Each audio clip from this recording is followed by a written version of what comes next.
कोणती असते first step in logistic management? Distribution, procurement, consumption, transportation.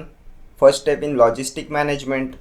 तर घ्या लिहून स्टेप्स ऑफ लॉजिस्टिक मॅनेजमेंट.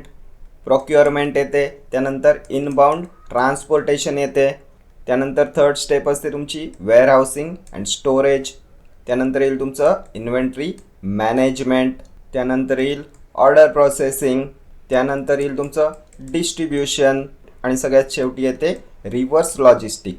ठीक आहे.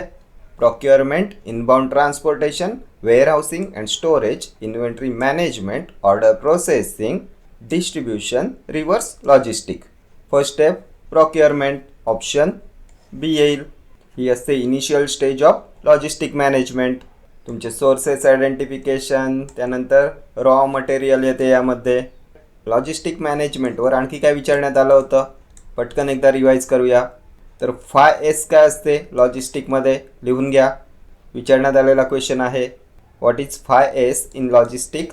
तर S फॉर सॉर्ट, त्यानंतर येते सेट इन ऑर्डर, त्यानंतर येईल तुमचं शाईन, त्यानंतर येते स्टँडर्डाइज आणि सगळ्यात शेवटी येते सस्टेन. ठीक आहे. 5S नोट करून घ्या, खूप इम्पॉर्टंट आहे. खूप जास्त चान्सेस आहेत या एक्झामला हा क्वेश्चन येण्याचे. S for sort, S for set in order, S for shine, S for standardise and S for sustain. 5S. त्यानंतर मेन रोल विचारला जातो लॉजिस्टिक्सचा फार्मसीमध्ये. What is the main role of logistics in pharmacy? तर to ensure the safe, timely and efficient delivery of pharmaceutical products. Safe, timely and efficient delivery of pharmaceutical products. Main role of logistics.